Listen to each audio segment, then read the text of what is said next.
ಮುಂದೆ ಮಾಡಬಾರ್ದು. ಅವರಂಥ ಮಹಾನುಭಾವರು ಜಸ್ಟಿಸ್ ಗೇಡನ್ ಅಂತ ಇಂಗ್ಲಿಷ್ ಜಸ್ಟಿಸ್ ಹೇಳ್ತಾನೆ, ಸಾರ್ವತ್ರಿಕವಾಗಿ ಸರ್ವಕಾಲಕ್ಕೂ ಸಲ್ಲುವಂತಹ ಅತ್ಯಂತ ಮೇಧಾವಿ, ಜಗತ್ತಿನಲ್ಲಿ ಅತ್ಯಂತ ಮೇಧಾವಿ ಪುರುಷರು ನಾವೇನು ಬೆರಳಿಗೆ ನಡೆಸ್ತೀವಿ 4-5 ಜನ, ಅವರಲ್ಲಿ ಒಬ್ಬರು ಯಾಜ್ಞವಲ್ಕ್ಯರು ಅಂತ. ಅಷ್ಟೊಂದು ಯಾಜ್ಞವಲ್ಕ್ಯರ ಕಾಲವನ್ನು ನಾವು ನಿರ್ಣಯ ಮಾಡಲಿಕ್ಕೆ ಸಾಧ್ಯನೇ ಇಲ್ಲ. ನಮ್ಮ ಅಂದಾಜು ಅಷ್ಟೇ, ಒಂದು 6-8 ಸಾವಿರ ವರ್ಷಗಳಿಂದ ಅವರು ಇದ್ದರು ಅಂತ. ಮಹಾಭಾರತದಲ್ಲಿ ಅವರ ರೆಫರೆನ್ಸ್ ಬರೋದರಿಂದ ಮಹಾಭಾರತದ ಸಮಕಾಲೀನ ಆಗಿರ್ಬೋದು ಅಥವಾ ಮಹಾಭಾರತಕ್ಕಿಂತ ಮುಂಚೆನೂ ಅವರು ಇದ್ದಿರಬಹುದು ಅಂತ. ಆದರೆ ಯಾಜ್ಞವಲ್ಕ್ಯ ಸ್ಮೃತಿ ಅನ್ನೋದೇನಿದೆ ಅದು ಬರಹ ರೂಪಕ್ಕೆ ಬಂದಿದ್ದು, ಒಂದು ಕೃತಿಯಾಗಿ ಬಂದಿದ್ದು ಸುಮಾರು 2000 ವರ್ಷಗಳ ಹಿಂದೆ. ಕ್ರಿಸ್ತಪೂರ್ವ 200 ಮತ್ತು ಕ್ರಿಸ್ತಶಕ 200 ಈ ನಡುವಿನ ಅವಧಿಯಲ್ಲಿ ಇದು ಕೃತಿ ರೂಪಕ್ಕೆ ಬರುತ್ತಂತ ಸಂಶೋಧಕರು ಅಭಿಪ್ರಾಯ ಪಡ್ತಾರೆ. ಇದರಲ್ಲಿ ಎಲ್ಲರೂ ಒಪ್ಕೊಂಡಿದ್ದಾರೆ ಕೂಡ. ನಾನು ಒಂದೇ ಒಂದು ವಿನಂತಿ ಮಾಡ್ತೇನೆ, ಏನಂತಂದರೆ ನಾನಿಲ್ಲಿ ಹೇಳ್ತಕ್ಕಂಥ ವಿಚಾರಗಳು, ವಿಷಯಗಳು, ಸಂಗತಿಗಳು ಇದು ಸಮಕಾಲೀನ ಅಲ್ಲ. 2000 ಕನಿಷ್ಠ 2000 ವರ್ಷಗಳ ಹಿಂದಿನದು. 2000 ವರ್ಷಗಳ ಹಿಂದಿನ ಹೇಳಿದಂಥ ವಿಚಾರಗಳು 2000 ವರ್ಷಗಳ ನಂತರವು ಮತ್ತು ಇನ್ನು 2000 ವರ್ಷಗಳ ನಂತರವು ಹೇಗೆ ಪ್ರಸ್ತುತವಾಗಿವೆ ಅನ್ನೋದನ್ನು ತಾವು ಇಲ್ಲಿ ತಿಳ್ಕೊಳ್ಬೇಕಾಗ್ತದೆ. ಅವರು ಸಾವಿರಾರು ವರ್ಷಗಳ ಮುಂದೆ ವಿಚಾರ ಮಾಡ್ತಕ್ಕಂಥ ಶಕ್ತಿ ನಮ್ಮ ಯಾಜ್ಞವಲ್ಕ್ಯರಿಗಿತ್ತು. ಅಂಥ ಮಹಾನುಭಾವರನ್ನು ಕುರಿತು ಮಾತನಾಡೋದು ಭಾಳ ಕಷ್ಟದಾಯಕವಾಗಿದೆ. ನಾನು ಭಾಳ ಸಂದಿಗ್ಧ ಸ್ಥಿತಿಯಲ್ಲಿ ಇದ್ದೀನಿ. ಏನು ಮಾತಾಡಬೇಕು, ಅವರು ಯಾವ ಆಯಾಮವನ್ನು ಕುರಿತು ಮಾತಾಡಬೇಕು, ಅವರು ಯಾವ ಮೇಧಾವಿತನವನ್ನು ಕುರಿತು ಮಾತಾಡಬೇಕು, ಅವರು ಯಾವ ಸಾಹಿತ್ಯವನ್ನು ಕುರಿತು ಮಾತನಾಡಬೇಕು, ಅವರು ಎಂಥ ಗ್ರಂಥಗಳನ್ನು ಕೊಟ್ಟರು, ಶಾಶ್ವತವಾದಂಥ ಗ್ರಂಥಗಳನ್ನು ಕೊಟ್ಟರು, ಅಂಥವ್ರ ಬಗ್ಗೆ ಮಾತನಾಡಬೇಕಾದ್ರೆ ಭಾಳ ಕಷ್ಟದಾಯಕ ಅನ್ನೋದನ್ನ ಮಾತನ್ನು ಹೇಳ್ತೇನೆ. ಸನಾತನ ವೈದಿಕ ಶಾಸ್ತ್ರ ಪರಂಪರೆಯಲ್ಲಿ ಯಾಜ್ಞವಲ್ಕ್ಯರಿಗೆ ಭಾಳ ಅಗ್ರಗಣ್ಯ ಸ್ಥಾನ ಇದೆ. ಪ್ರಾಯ ನಾನು ಅಂದ್ಕೊಂಡಾಗೆ ಪುರಾತನ ಋಷಿಮುನಿಗಳಲ್ಲಿ ಅತ್ಯಂತ ಅಗ್ರಗಣ್ಯರಾಗಿರುವಂಥ ಯಾಜ್ಞವಲ್ಕ್ಯರು. ಅವರು 3 ವರ್ಷಗಳ ಕಾಲ ಬಹಳ ಘನಘೋರವಾದಂಥ ನಿರಂತರ ತಪಸ್ಸು ಮಾಡ್ತಾರೆ. ಹಿಮಾಲಯದ ತಪ್ಪಲಿನಲ್ಲಿ ಮಾಡ್ತಕ್ಕಂಥ ಸಂದರ್ಭದಲ್ಲಿ ಅವರಲ್ಲಿ ವಿಶೇಷವಾದಂಥ ಬದಲಾವಣೆಗಳಾಗ್ತವೆ. ಅವರು ಪೂರ್ಣ ಸಮಾಧಿ ಸ್ಥಿತಿಗೆ ಹೋಗಿಬಿಡ್ತಾರೆ. ಅದೇ ಸ್ಥಿತಿಯಲ್ಲಿ ಸೂರ್ಯನಾರಾಯಣನಿಂದ ಅವರಿಗೆ ಶುಕ್ಲ ಯಜುರ್ವೇದದ ಬೋಧನೆ ಆಗಿದೆ. ಆ ಸಮಾಧಿ ಸ್ಥಿತಿಯಲ್ಲಿಯೇ ಇನ್ನೇನು ಅವರು ಅವೆಲ್ಲರೂ ಹೇಳಬೇಕು ಅನ್ನುವಾಗ ಅಲ್ಲಿ ಇರ್ತಕ್ಕಂಥ ಬೇರೆ ಬೇರೆ ಋಷಿಮುನಿಗಳು ಜಾಗೃತರಾಗಿ ಎಲ್ಲರೂ ಬಂದು ಸೇರ್ತಾರೆ. ಬಂದು ಸೇರುವಂಥ ಸಂದರ್ಭದಲ್ಲಿ 2 ಬ್ರಹ್ಮಚಾರಿಗಳು ಆಗಿನ ಕಾಲದಲ್ಲಿ ಮಹಾನ್ ಮೂಕರು ಅವರಿಗೆ ಅವರು ತಯಾರು ಮಾಡ್ತಾರೆ.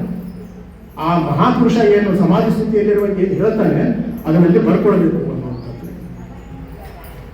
ಅವರು ಸಮಾಧಿ ಸ್ಥಿತಿಯಲ್ಲೇ ಶುಕ್ಲ ಯಜುರ್ವೇದ ಹೇಳ್ತಾರೆ, ಸಮಾಧಿ ಸ್ಥಿತಿಯಲ್ಲೇ ಶತಪಥ ಬ್ರಾಹ್ಮಣ ಹೇಳ್ತಾರೆ, ಸಮಾಧಿ ಸ್ಥಿತಿಯಲ್ಲೇ ಬೇರೆ ಎಲ್ಲರೂ ಹೇಳ್ತಾರೆ. ಅದನ್ನ ಕೃತಿಗೆ ಇರಿಸಿದವರು 2 ಬ್ರಹ್ಮಚಾರಿಗಳು ಅಂತಂದ್ರೆ, ಒಂದು ಕಣ್ವರು, ಇನ್ನೊಬ್ಬರು ಮಾಧ್ಯಮ. ನಾನು ಅಂದ್ಕೊಂಡಿರೋ ಹಾಗೆ ಯಾಜ್ಞವಲ್ಕ್ಯರ ಪ್ರಪ್ರಥಮ ಅನುಯಾಯಿಗಳು ಯಾರಾದರೂ ಇದ್ದರೆ ಅವರು ಕಣ್ವರು ಮತ್ತು ಮಧ್ಯಾಹ್ನ. ಅವರ ನಂತರ ಎಷ್ಟು ಕೋಟಿ ಜನ ನಾವು ಫಾಲೋವರ್ಸ್ ಆಗಿ ಇವತ್ತು ಕೋಟ್ಯಾಂತರ ಜನ ಇದ್ದು, ಮುಂದಿನ ಕೋಟ್ಯಾಂತರ ಜನ ಇರ್ತೇವೆ. ಸೊ ಇಂಥ ಒಬ್ಬ ಯಾಜ್ಞವಲ್ಕ್ಯರು ಈ ದೇಶದಲ್ಲಿ ಆಗಿ ಬಂದರೆ ಇವರು ನೀಡಿದಂತಹ ಕಾಲಕ್ಕೆ ಕೇವಲ ನಮ್ಮ ಭರತಖಂಡಕ್ಕೆ ಅಲ್ಲ, ಅದು ಇಡೀ ವಿಶ್ವಕ್ಕೆ ಅನ್ವಯವಾಗುವಂಥ ಅನೇಕ ವಿಚಾರ ನಾನು ಹೇಳ್ತೇನೆ.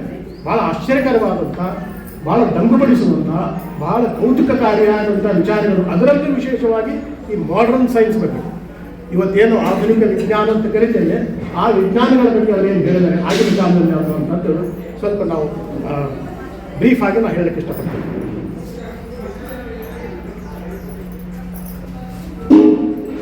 ಸ್ಮೃತಿಗಳ ತಮ್ಮೆಲ್ಲ ಗೊತ್ತಿದೆ. ಶ್ರುತಿ, ಸ್ಮೃತಿ, ಧರ್ಮಸೂತ್ರ, ಧರ್ಮಶಾಸ್ತ್ರ ಮತ್ತು ಇನ್ನಿತರ ಅನೇಕ ಗ್ರಂಥಗಳು. ಇವುಗಳಲ್ಲಿ ಸಾಮಾನ್ಯ ಮನುಷ್ಯನಿಗೆ ಮತ್ತು ಸಾಮಾನ್ಯ ಮನುಷ್ಯನ ಜೀವನಕ್ಕೆ ಬಹಳ ಹತ್ತಿರವಾಗುವಂದರೆ ಸ್ಮೃತಿಗಳು. ಯಾಕಂತಂದರೆ ಇದರಲ್ಲಿ 3 ಅಧ್ಯಾಯಗಳು ಬರ್ತವೆ, 3 ಪಾಠಗಳು ಬರ್ತವೆ. ಅವು ಆಚಾರ, ವ್ಯವಹಾರ ಮತ್ತು ಪ್ರಾಯಶ್ಚಿತ್ತ ಅನ್ನುವಂಥದ್ದು. ಈ 3 ವಿಭಾಗಗಳಲ್ಲಿ ನಮಗೆ ಅನ್ವಯವಾಗುವಂಥದ್ದು, ನಮ್ಮ ಸಮಾಜಕ್ಕೆ ಅನ್ವಯವಾಗುವಂಥದ್ದು, ಎಲ್ರಿಗೂ ಅನ್ವಯವಾಗುವಂಥದ್ದು ವ್ಯವಹಾರ. ಈ ಸ್ಮೃತಿಗಳನ್ನು ಏನು ಹೇಳ್ತವೆ ಅಂತಂದರೆ ನ್ಯಾಯಿಕ ವಿಷಯಗಳನ್ನು ಹೇಳ್ತವೆ. ಒಂದು ಸಮಾಜಕ್ಕೆ, ಒಂದು ಪಂಗಡಕ್ಕೆ, ಒಂದು ಮನುಷ್ಯನಿಗೆ ಯಾವ ರೀತಿಯ ನ್ಯಾಯವನ್ನು ಕೊಡಬೇಕು ಅನ್ನುವಂಥದ್ದು ಈಗಿನ ಕಾಲದಲ್ಲಿ ಏನಿದೆ, Indian criminal code, civil procedure code ಅಥವಾ ಬೇರೆ ಬೇರೆ ಇದೆ, ಅದೇ ಮಾದರಿಯಲ್ಲಿ ಸ್ಮೃತಿಗಳು ಹಿಂದಿನ ಕಾಲದಲ್ಲಿ ಒಂದು ಸ್ಮೃತಿ ಯುಗವನ್ನು ಕೂಡ ಸುಮಾರು 1500 ವರ್ಷಗಳ ಹಿಂದೆ, 2000 ವರ್ಷಗಳ ಹಿಂದೆ ಅಂತ ಹೇಳ್ತಾರೆ. ಯಾವ ಯುಗವನ್ನು ಕೂಡ ನಾವು ಕರಾರುವಕ್ಕಾಗಿ ಹೇಳಲಿಕ್ಕೆ ಸಾಧ್ಯವಾಗಿಲ್ಲ. ಎಲ್ಲ ಸ್ಮೃತಿಗಳಲ್ಲಿ ಅತ್ಯಂತ ಪ್ರಾಚೀನವಾದದ್ದು ಮತ್ತು ಅತ್ಯಂತ ಶ್ರೇಷ್ಠವಾದದ್ದು, ವಿವಾದಾತೀತವಾಗಿರುವುದಂತೆ ಮನುಸ್ಮೃತಿ. ಅದು ಮನೋಧರ್ಮಶಾಸ್ತ್ರ ಅಂತಂದು ಹೇಳ್ತಾರೆ. ಆ ಮನುಸ್ಮೃತಿಯ ಪಡಿಗಳಿನಲ್ಲಿ ಅದನ್ನೇ ಆಧಾರವಾಗಿಟ್ಟುಕೊಂಡು, ಅದನ್ನೇ ಮಾದರಿಯಾಗಿಟ್ಟುಕೊಂಡು ಅನೇಕ ಸ್ಮೃತಿಗಳನ್ನು ಬರೆದರು. ಮನುಸ್ಮೃತಿಯ ನಂತರ ಬರುವಂತಹ ಬಹಳ ವ್ಯಾವಹಾರಿಕವಾದಂತಹ, ಬಹಳ ವೈಜ್ಞಾನಿಕವಾದಂತಹ ಮತ್ತೊಂದು ಸ್ಮೃತಿ ಅಂತಂದರೆ ಯಾಜ್ಞವಲ್ಕ್ಯರು ಬರೆದಂಥ ಯಾಜ್ಞವಲ್ಕ್ಯ ಸ್ಮೃತಿ. ಸುಮಾರು 100 ಸ್ಮೃತಿಗಳು ಸಿಗ್ತವೆ ನಮಗೆ, ಅದು ಬೇರೆ ವಿಚಾರ. ಆದರೆ ಇವತ್ತಿಗೂ ಉಳ್ಕೊಂಡಿರೋದು ಯಾವುದು? ಮನುಸ್ಮೃತಿ ಮತ್ತು ಯಾಜ್ಞವಲ್ಕ್ಯ ಸ್ಮೃತಿ. ಬೇರೆ ಸ್ಮೃತಿಗಳು ಇವೆ, ಆದರೆ ಎಲ್ಲ ಜನರು ಓದ್ಕೊಂಡು ಬರ್ತೀವಿ. ಇಡೀ ಭರತಖಂಡ ಈ ಸಂಕುಚಿತವಿರುವಂಥ ನಮ್ಮ ಭಾರತ ರಾಷ್ಟ್ರ ಅಲ್ಲ, ಅವೆಲ್ಲ ನೇಪಾಳ, ಬರ್ಮಾ, ಪಾಕಿಸ್ತಾನ, ಅಫ್ಘಾನಿಸ್ತಾನ ಇವೆಲ್ಲ ಏನಿತ್ತು, ಆ ಭರತಖಂಡದ ಬಗ್ಗೆ ಮಾತಾಡ್ತಾ ಇದ್ದೀನಿ ನಾನು. ಆ ಭರತಖಂಡಕ್ಕೆ ಅನ್ವಯವಾಗುವಂಥ ನೂರಾರು ಸಾವಿರಾರು ವಿಚಾರಗಳನ್ನು ಮತ್ತು ಪರಿವರ್ತನಾಶೀಲ ಸಮಾಜಕ್ಕೆ ಅನುಕೂಲವಾಗುವಂಥ ವಿಚಾರಗಳನ್ನು ಇವತ್ತಿಗೂ ಅನ್ವಯ ಆಗಬೇಕು, ನಾಳೆಗೂ ಅನ್ವಯ ಆಗಬೇಕು. ಅಂಥ ವಿಚಾರಗಳನ್ನು ಆ ಸ್ಮೃತಿಯಲ್ಲಿ ಯಾಜ್ಞವಲ್ಕ್ಯರು ಹೇಳಿದ ಕಾರಣದಿಂದಾಗಿ ಇವತ್ತು ಯಾಜ್ಞವಲ್ಕ್ಯ ಸ್ಮೃತಿ ಅಜರಾಮರವಾಗಿ ಉಳಿದಿದೆ. ಈ ನ್ಯಾಯ ಪ್ರಧಾನ ವಿಷಯಗಳು ಅಲ್ಲದೆ ಚತುರ್ವಿಧ ಪುರುಷಾರ್ಥಗಳ ಬಗ್ಗೆಯೂ ಕೂಡ ಯಾಜ್ಞವಲ್ಕ್ಯ ಸ್ಮೃತಿ ಚರ್ಚೆ ಮಾಡ್ತದೆ. ಧರ್ಮ, ಅರ್ಥ, ಕಾಮ, ಮೋಕ್ಷ ಇವೆಲ್ಲಗಳ ಬಗ್ಗೆ ಬಹಳ ವಿವರವಾಗಿ ಅದರಲ್ಲಿ ಬರ್ತದೆ. ನಾನೀಗಾಗಲೇ ಹೇಳಿದಾಗೆ ಸುಮಾರು 100ಕ್ಕೂ ಹೆಚ್ಚು ಸ್ಮೃತಿಗಳಿವೆ. ಅವು ಯಾರ್ಯಾರು ರಚನೆ ಮಾಡಿದರೆ ಅವರ ಹೆಸರಿನಿಂದಲೇ ಅವರು ಕರೀತಾರೆ. ಒಂದು ಕೆಲವು ಸ್ಮೃತಿಗಳನ್ನು ನಾನು ಇಲ್ಲಿ ಹೆಸರಿಸಲಿಕ್ಕೆ ಇಷ್ಟಪಡ್ತೇನೆ. ಮನುಸ್ಮೃತಿ, ಯಾಜ್ಞವಲ್ಕ್ಯ ಸ್ಮೃತಿ, ಅತ್ರಿ, ವಿಷ್ಣು, ಆರೀತ, ಔಷನಸ, ಆಂಗೀರಸ, ಯಮ, ಆಪಸ್ತಂಭ, ಸಂವರ್ತ, ಕಾತ್ಯಾಯನ, ಬೃಹಸ್ಪತಿ, ಪರಾಸರ, ವ್ಯಾಸ, ಶಂಖ, ಲಿಖಿತ, ದಕ್ಷ, ಗೌತಮ, ಶಾತಾತಪ, ವಸಿಷ್ಠ, ಪ್ರಜಾಪತಿ ಇತ್ಯಾದಿ ಇತ್ಯಾದಿ. ಎಷ್ಟೊಂದು ಸ್ಮೃತಿ ಶಾಸ್ತ್ರಗಳು ಬಂದಿದೆ ನಮ್ಮ ಸನಾತನ. ಅದಕ್ಕೆ ಹೇಳ್ತಾರೆ ವಿದ್ವಾಂಸರು, ಸ್ಮೃತಿ ಯುಗ ಅಂತಂದರೆ ಅದು ಸುವರ್ಣ ಯುಗ. ಭಾರತದ ಸಂದರ್ಭ ಸನಾತನ ಭಾರತದ ಸಂದರ್ಭದಲ್ಲಿ ಸ್ಮೃತಿ ಯುಗ ಅಂತಂದರೆ ಅದು ಸುವರ್ಣ ಯುಗ ಅನ್ನುವಂಥ ಮಾತನ್ನು ಹೇಳ್ತಾರೆ. ಆಮೇಲೆ ಈ ನಮ್ಮ ಯಾಜ್ಞವಲ್ಕ್ಯ ಸ್ಮೃತಿಯಲ್ಲಿ ಒಟ್ಟು ನಮಗೆಲ್ಲ ಗೊತ್ತಿರೋ ಹಾಗೆ 1010 ಶ್ಲೋಕಗಳಿವೆ. 1010. ಇದು ಮನುಸ್ಮೃತಿಗಿಂತ ಅರ್ಧದಷ್ಟು ಶ್ಲೋಕಗಳು. ಮನುಸ್ಮೃತಿ ನಾನು ಯಾಕೆ ಹೇಳಿದೆ ಅಂತಂದರೆ ಅದರದ್ದು ವಿಸ್ತೃತವಾದ ಇದೆ, ಆದರೆ ಸ್ವಲ್ಪ ಅದು ಕಾಂಪ್ಲಿಕೇಟೆಡ್ ಆಗಿದೆ. ಆ ಮನುಸ್ಮೃತಿ ಅಂದರೆ ವಿಷಯಗಳ ಹೊಂದಾಣಿಕೆಯಲ್ಲಿ ಇದೆಯಲ್ಲ, ಬೇರೆ ಬೇರೆ ಬೇರೆ ಕಡೆ ಅನುಭವಿದೆ. ಸೊ ಅದೇನಾಗಿದೆ, ಯಾಜ್ಞವಲ್ಕ್ಯರು ಅದನ್ನೆಲ್ಲ ಪೂರ್ಣ ಅಧ್ಯಯನ ಮಾಡಿ 2 ಶ್ಲೋಕಗಳನ್ನು 3 ಶ್ಲೋಕಗಳನ್ನು ಒಂದೇ ಶ್ಲೋಕವನ್ನಾಗಿ ಪರಿವರ್ತನೆ ಮಾಡಿದಂಥ ಧೀಮಂತರು ಯಾಜ್ಞವಲ್ಕ್ಯರು. ಇದಕ್ಕೋಸ್ಕರ ಮನುಸ್ಮೃತಿ 3000ಕ್ಕಿಂತಲೂ ಅಧಿಕ ಶ್ಲೋಕಗಳಿದ್ದರೂ ಕೂಡ ಯಾಜ್ಞವಲ್ಕ್ಯ ಸ್ಮೃತಿ ಅದನ್ನೆಲ್ಲವನ್ನು ಕೇವಲ 1010 ಶ್ಲೋಕಗಳಲ್ಲಿ ಹೇಳಿದ್ದಾರೆ. ತಮ್ಮ ವಿಚಾರಗಳನ್ನು ಸೇರಿಸಿದ್ದಾರೆ, ಶಾಶ್ವತ ವಿಚಾರಗಳನ್ನು ಸೇರಿಸಿದ್ದಾರೆ, ಸನಾತನ ವಿಚಾರಗಳನ್ನು ಸೇರಿಸಿದ್ದಾರೆ. ಆಚಾರ ಅಧ್ಯಾಯದಲ್ಲಿ 368 ಶ್ಲೋಕಗಳಿವೆ, ವ್ಯವಹಾರದಲ್ಲಿ 307 ಇದೆ, ಪ್ರಾಯಶ್ಚಿತ್ತದಲ್ಲಿ 335. ಈಗ ನಮಗೆ ಅನ್ವಯವಾಗುವುದು ವ್ಯವಹಾರ. ಒಂದು ಯಾಜ್ಞವಲ್ಕ್ಯ ಸ್ಮೃತಿಯ ವೈಶಿಷ್ಟ್ಯ ಏನು ಅಂತ ನಾನು ಅಂದ್ಕೊಂಡಿರೋ ಹಾಗೆ ಅದು 4 ಆಧಾರ ಸ್ತಂಭಗಳ ಮೇಲೆ ನಿಂತಿದೆ. ಒಂದು ವೈಚಾರಿಕ, ಇನ್ನೊಂದು ವೈಜ್ಞಾನಿಕತೆ. ನ್ಯಾಯ ಪದ್ಧತಿ ಇತ್ತು ಅಂತಂದರೆ ಅದು ಮಿತಾಕ್ಷರ ನ್ಯಾಯ ಪದ್ಧತಿ, ಅದು ಯಾಜ್ಞವಲ್ಕ್ಯ ಸ್ಮೃತಿಯ ಮೇಲೆ ಆಧಾರವಾಗಿರುತ್ತೆ. ಯಾಕೆ ಇವರು ನಮ್ಮ ಮಿತಾಕ್ಷರಕರ್ತರು ಯಾಕೆ ಯಾಜ್ಞವಲ್ಕ್ಯ ಸ್ಮೃತಿಯಿಂದ ಆಯ್ಕೊಂಡು ಇಷ್ಟೊಂದು ಸ್ಮೃತಿಗಳಿದ್ವಲ್ಲ, ಮನುಸ್ಮೃತಿ ಇತ್ತಲ್ಲ, ಬೇರೆ ಬೇರೆ ಸ್ಮೃತಿಗಳಿದ್ವಲ್ಲ, ಅದೆಲ್ಲ ಯಾಕೆ ಅವರು ಯಾಜ್ಞವಲ್ಕ್ಯ ಸ್ಮೃತಿಯನ್ನು ಆಯ್ಕೊಂಡ್ರು ಅನ್ನುವಂಥ ಪ್ರಶ್ನೆ ಸಹಜ. ವಿಜ್ಞಾನೇಶ್ವರ ಮಹಾಪಂಡಿತ, ಅವನು ಕೂಡ ವೈಜ್ಞಾನಿಕ ದೃಷ್ಟಿ ಉಳ್ಳವರು. ಅವನು ಎಲ್ಲವನ್ನೂ ಓದಿದ್ದಾರೆ. ಆ ನಮ್ಮ ಮಿತಾಕ್ಷರ ಕೃತಿಯನ್ನು ಅವರು ರೆಫರ್ ಮಾಡಿರ್ತಕ್ಕಂಥ ಸುಮಾರು 95 ಗ್ರಂಥಗಳು ಸಿಕ್ತು. ಅವರು ರೆಫರ್ ಮಾಡಿ ಬಂದಿರತಕ್ಕಂಥವು ಆಗಿನ ಕಾಲದಲ್ಲಿ 95 ಗ್ರಂಥಗಳು ಸಿಗ್ತವೆ.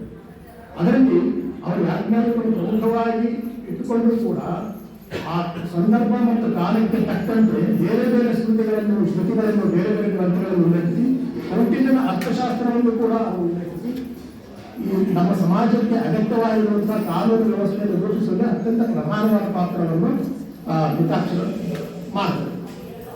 ಸೊ ಈ ಕಾರಣದಿಂದಾಗಿ ಇಲ್ಲಿರತಕ್ಕಂಥ ವೈಚಾರಿಕತೆ, ಯಾಜ್ಞವಲ್ಕ್ಯ ಸ್ಮೃತಿಯಲ್ಲಿರ್ತಕ್ಕಂಥ ವೈಚಾರಿಕತೆ, ಯಾಜ್ಞವಲ್ಕ್ಯ ಸ್ಮೃತಿಯಲ್ಲಿರ್ತಕ್ಕಂಥ ವೈಜ್ಞಾನಿಕತೆ, ಯಾಜ್ಞವಲ್ಕ್ಯ ಸ್ಮೃತಿಯಲ್ಲಿರ್ತಕ್ಕಂಥ ಆಧ್ಯಾತ್ಮಿಕತೆ ಮತ್ತು ಎಲ್ಲಕ್ಕೂ ಮುಖ್ಯವಾಗಿ ಮಾನವೀಯತೆ, ಈ 4 ಕಾರಣಗಳಿಂದಾಗಿ ಪ್ರಾಯ ಯಾಜ್ಞರು ನಮ್ಮ ಮಿತಾಕ್ಷರ ಕೊಟ್ಟು ಅದನ್ನು ಆಯ್ಕೆ ಮಾಡಿಕೊಂಡು ಒಂದು ವ್ಯಾಖ್ಯಾನಕ್ಕೆ ಅಂತ ಬರೀತಾರೆ. ತಾವೆಲ್ಲ ಕೇಳಬಹುದು ಯಾಜ್ಞವಲ್ಕ್ಯ ಸ್ಮೃತಿಯಲ್ಲಿ ಏನಿದೆ ಅಂತ. ಹಾಗೆ ಕೇಳಿದ್ರೆ ನಾನು ಹೇಳೋದೇನಂತಂದ್ರೆ ಯಾಜ್ಞವಲ್ಕ್ಯ ಸ್ಮೃತಿಯಲ್ಲಿ ಏನಿಲ್ಲ, ಇಂಥದ್ದು ಇಲ್ಲ ಅನ್ನುವಂಥ ಪ್ರಶ್ನೆನೇ ಇಲ್ಲ. ಮಹಾಭಾರತ ಸಂದರ್ಭದಲ್ಲಿ ಒಂದು ಮಾತಾಡ್ತಾರೆ, ಮಹಾಭಾರತದಲ್ಲಿ ಇರೋದು ಜಗತ್ತಿನಲ್ಲಿ ಬೇರೆ ಕಡೆ ಇರ್ಬೋದು, ಮಹಾಭಾರತದಲ್ಲಿ ಹಿಂದೆ ಇರೋದು ಏನಿಲ್ಲ.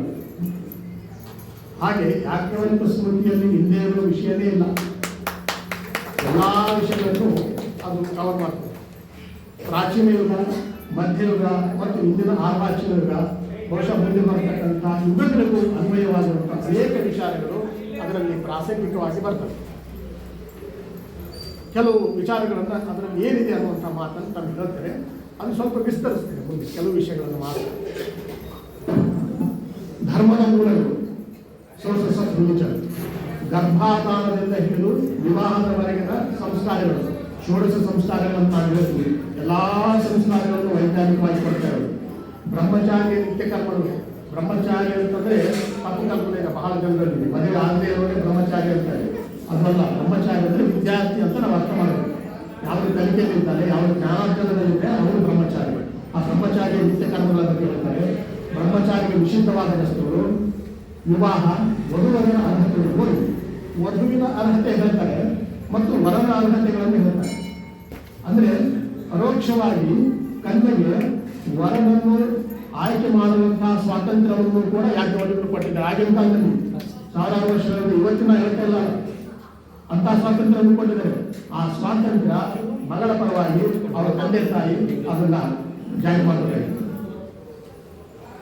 ಆಮೇಲೆ ಅತಿಥಿ ಸತ್ಕಾರ, ಗೃಹಸ್ಥರ ಎಷ್ಟೊಂದು ವಿಶಾಲವಾಗಿರಬೇಕಾದ್ರೆ ನಿಷಿದ್ಧ ಮತ್ತು ವಿವಿಧ ಆಹಾರಗಳು, ಪೇಯಗಳು, ದಾನಗಳು, ದಾನದ ಫಲಗಳು, ವಿದ್ಯಾದಾನ ಶ್ರೇಷ್ಠ ದಾನ ಅನ್ನುವಂಥದ್ದು. ಆಮೇಲೆ ಶ್ರಾದ್ದ ಇವೆಲ್ಲ ಬರ್ತದೆ.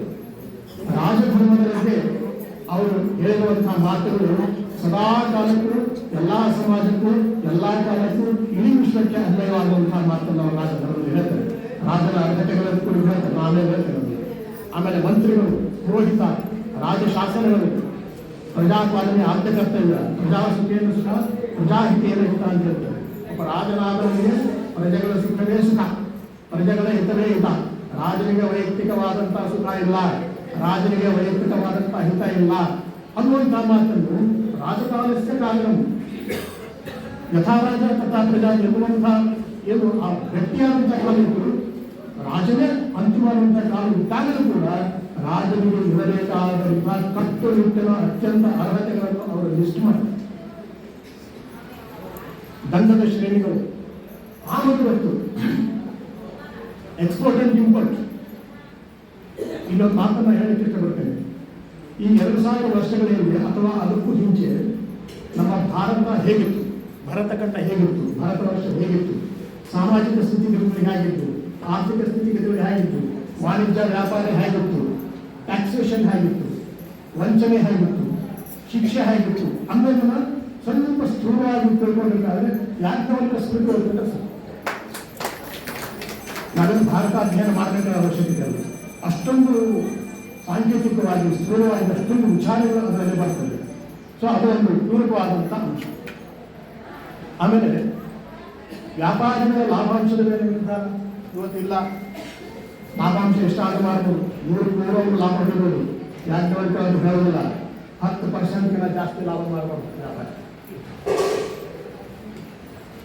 ಆಮೇಲೆ ಅಗತ್ಯ ವಸ್ತುಗಳ ನಿಗದಿಯಲ್ಲಿ ಪಾರದರ್ಶಕತೆ, ಎಸೆನ್ಷಿಯಲ್ ಕಮೋಡಿಟೀಸ್, ಅದರ ವಸ್ತುಗಳ ದರವನ್ನು ನಿಗದಿ ಮಾಡುವಾಗ ಅಲ್ಲಿ ಪಾರದರ್ಶಕತೆ ಇರಬೇಕು ಅಂತ ಹೇಳ್ತಾರೆ. ಗ್ರಾಹಕ ರಕ್ಷಣೆ, ಇತ್ತೀಚೆಗೆ 1986 ಕನ್ಸ್ಯೂಮರ್ ಪ್ರೊಟೆಕ್ಷನ್ ಆಕ್ಟ್ ಬಂತು ನಮ್ಮಲ್ಲಿ. ಈ ಗ್ರಾಹಕ ರಕ್ಷಣೆಯ ಕಾಯ್ದೆಯ ಮೂಲ ಅಂಶ ಇರೋದು ಸಾವಿರಾರು ವರ್ಷಗಳಿರುವಂಥ ಯಾಕೆ ಅವಕಾಶಿಸ್ತೇವೆ ನನಗನ್ನಿಸ್ತದೆ ಅದನ್ನೇ ಆಧಾರವಾಗಿಟ್ಕೊಂಡು ಗ್ರಾಹಕ ರಕ್ಷಣಾ ಕಾಯ್ದೆ ಬಂತೇನೋ ಅಂತ ಕನ್ಸ್ಯೂಮರ್ ಪ್ರೊಟೆಕ್ಷನ್ ಆ್ಯಕ್ಟ್ ಅಂತ. ಆಮೇಲೆ ನ್ಯಾಯ ಪ್ರದಾನ ವ್ಯವಸ್ಥೆ, ನ್ಯಾಯಾಲಯದ ಸದಸ್ಯರು, ನ್ಯಾಯಾಧೀಶರು, ಅವರ ಅರ್ಹತೆಗಳು, ವ್ಯವಹಾರದ ಲಕ್ಷಣ, ವಿಚಾರಣಾ ಕಾಯ್ದೆಗಳು, ಆರೋಪ ಪ್ರತ್ಯಾರೋಪ, ಉತ್ತರ, ಜಾಮೀನು, ಸುಳ್ಳು ಆರೋಪ, ಸಾಕ್ಷಿಗಳು ಹೇಗಿರಬೇಕು, ಸಾಕ್ಷಿಗಳ ಅರ್ಹತೆಯನ್ನು ಕೂಡ ಹೇಳ್ತಾರೆ. ಯಾರು ಬೇಕಾದ್ರೂ ಸಾಕ್ಷಿ ಹೇಳಕ್ಕೆ ಬರ್ತಿಲ್ಲ ಆಗಿನ ಕಾಲದಲ್ಲಿ. ಉದಾಹರಣೆಗೆ ಇನ್ನು ಚಿಕ್ಕ ಮಕ್ಕಳು ಸಾಕ್ಷಿ ಹೇಳುವಂತಿಲ್ಲ, 80 ವರ್ಷ ಮೀರಿದವರು ಸಾಕ್ಷಿ ಹೇಳುವಂತಿಲ್ಲ. ಯಾಕಂದ್ರೆ ಅವ್ರ ಮೇಲೆ ಬಂದಿರ್ತದೆ, ಅವ್ರ ಸಾಕ್ಷ್ಯ ವಿಶ್ವಾಸಾರ್ಹವಾಗಿರುವುದಿಲ್ಲ. ಮತ್ತು ಒಂದು ಪ್ರದೇಶದಿಂದ ಇನ್ನೊಂದು ಪ್ರದೇಶಕ್ಕೆ ಯಾವಾಗಲೂ ಹೋಗ್ತಿರುವಂಥವ್ರು ಅವರು ಸಾಕ್ಷಿ ಹೇಳುವಂತಿರಲ್ಲ, ಮಾನವೀಯರು ಸಾಕ್ಷಿ ಹೇಳುವಂತಿರಲ್ಲ. ಹೀಗೆ ಅನರ್ಹವಾದಂತಹ ಸಾಕ್ಷ್ಯಗಳನ್ನು ಅವರು ಕೊಡ್ತಾ ಹೋಗ್ತಾರೆ. ಆಮೇಲೆ ಧರ್ಮಶಾಸ್ತ್ರ ಮತ್ತು ಅರ್ಥಶಾಸ್ತ್ರದ ವಿರೋಧ ಇದು ಬಹಳ ಪ್ರಮುಖವಾದಂಥದ್ದು. ಇದನ್ನು ಆಮೇಲೆ ತೀರ್ಮಾನಕ್ಕೆ ಸಾಧನಗಳು, ಸ್ವಾಮ್ಯ ಹಕ್ಕು, ನ್ಯಾಯಾಲಯಗಳ ವರ್ಗೀಕರಣ, ಬಲಾತ್ಕಾರ, ಮೋಸ, ಕದ್ದಮಾಲಿನ ಶೋಧ, ಗುಪ್ತಲಿ ಎಲ್ಲ ಯಾವುದಿಲ್ಲ ಎಲ್ಲವೂ ಅವರು ಹೇಳ್ತಾ ಹೋಗ್ತಾರೆ. ಆಮೇಲೆ ಸಾಲಗಳು, ಯಾವ್ಯಾವ ರೀತಿಯ ಸಾಲಗಳನ್ನು ಹಾಕುವಂಥ ಬಡ್ಡಿ ದರಗಳು, ಅವಿಭಕ್ತ ಕುಟುಂಬದ ಸಾಲಗಳು, ಈ ಎಲ್ಲ ಅವಿಭಕ್ತ ಕುಟುಂಬ ಇಲ್ಲ, ಅವಿಭಕ್ತ ಕುಟುಂಬಗಳೇ ಇದೆ. ಆ ಅವಿಭಕ್ತ ಕುಟುಂಬದಲ್ಲಿ ಸಾಲ ಮಾಡುವಂತಹ ಸಂದರ್ಭದಲ್ಲಿ ಒಂದು ಮಾತನ್ನು ಆಗಿರುವಂತ ಹೇಳ್ತಾರೆ. ಗಂಡ ತನ್ನ ಐಷಾರಾಮಿಗಾಗಿ ಮಾಡಿದಂತಹ ಸಾಲ, ತನ್ನ ವ್ಯಸನಗಳಿಗಾಗಿ ಮಾಡಿದಂಥ ಸಾಲ, ತನ್ನ ಕೆಟ್ಟ ಚಟಗಳಿಗಾಗಿ ಮಾಡಿದಂಥ ಸಾಲ ಹೆಂಡತಿಯ ಅವರು ತೀರಿಸಬೇಕಾದ ಅವಶ್ಯಕತೆ ಇಲ್ಲ. ಇವತ್ತಿನ ಕಾನೂನಲ್ಲಿ ಅಂಶ ಇಲ್ಲ, ಬಹಳ ಸ್ಪಷ್ಟವಾಗಿರಬೇಕು. ಅದೇ ರೀತಿ ಮಲಾನವರು ಕೂಡ ತಂದೆ ಸಾಲ ತೀರಿಸಬೇಕಾದ ಅವಶ್ಯಕತೆ ಇಲ್ಲ. ಇದು ವಿಜ್ಞಾನೇಶ್ವರನ ಮುಟ್ಟಾಕ್ಷನ್ನು ಬಹಳ ವಿಸ್ತಾರವಾಗಿ ಹೇಳಿದ್ದಾರೆ. ಆನಂತರ ಆಸ್ತಿ ವಿಭಾಗ ಬಹಳ ಇಂಪಾರ್ಟೆಂಟ್.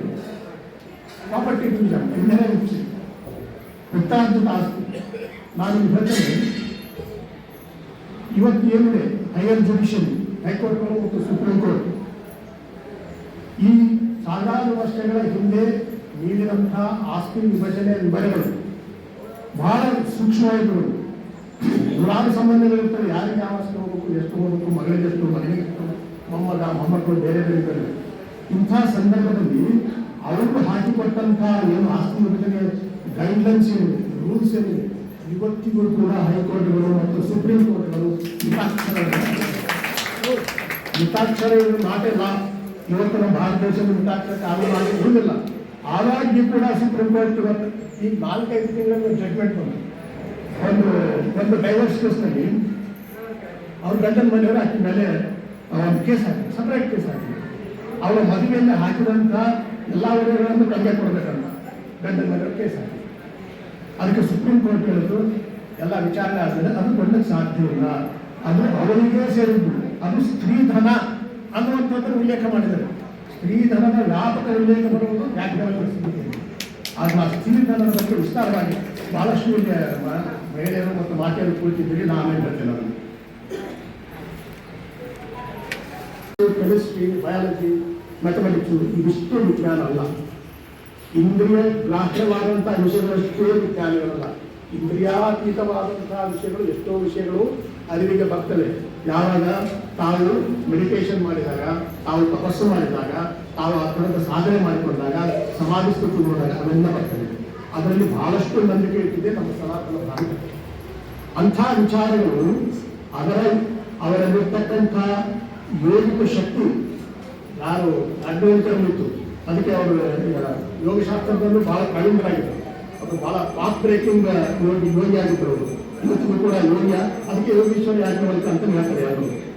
ಆ ಒಂದು ಶಕ್ತಿಯಿಂದ ಅವರು ಇವತ್ತಿನ ಈಗೇನು ಬೇಕು ಬಯಾಲಜಿ, ಎಂಬ್ರಿಯಾಲಜಿ, ಭೌತಶಾಸ್ತ್ರ, ಶರೀರ ರಚನಾಶಾಸ್ತ್ರ, ಅನಾಟಮಿ, ಫಿಸಿಯಾಲಜಿ, ಪ್ರಸವಶಾಸ್ತ್ರ, ಆಸ್ಥೆಟಿಕ್ಸ್ ಮತ್ತು ಮನಃಶಾಸ್ತ್ರ, ಸೈಕಾಲಜಿ ಇತ್ಯಾದಿ ಶಾಸ್ತ್ರಗಳನ್ನೆಲ್ಲ ಅವರು ಎಷ್ಟೊಂದು ಇವತ್ತಿನ ವಿಜ್ಞಾನವೂ ಕೂಡ ಬೆರಗಾಗಬೇಕು.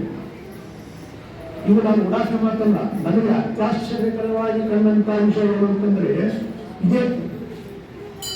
ಯಾವ ಇಡೀ ಪಾಶ್ಚಾತ್ಯ ಜಗತ್ತು ವೈಜ್ಞಾನಿಕವಾಗಿ ಅಂಧಕಾರದಲ್ಲಿ ಮುಳುಗೋಗ್ಬಿಟ್ಟು ಅವ್ರಿಗೆ ಏನು ಗೊತ್ತಿರಲ್ಲ. ಅಂಥ ಸಂದರ್ಭದಲ್ಲಿ ಯಾಜ್ಞವಲ್ಕ್ಯರು ಎಲ್ಲ ವಿಚಾರಗಳನ್ನು ಹೇಳ್ತಾರೆ. ಆ ಎಲ್ಲ ವಿಚಾರಗಳನ್ನು ಇಂದಿನ ಆಧುನಿಕ ವಿಜ್ಞಾನ ಪುಷ್ಟೀಕರಿಸ್ತದೆ.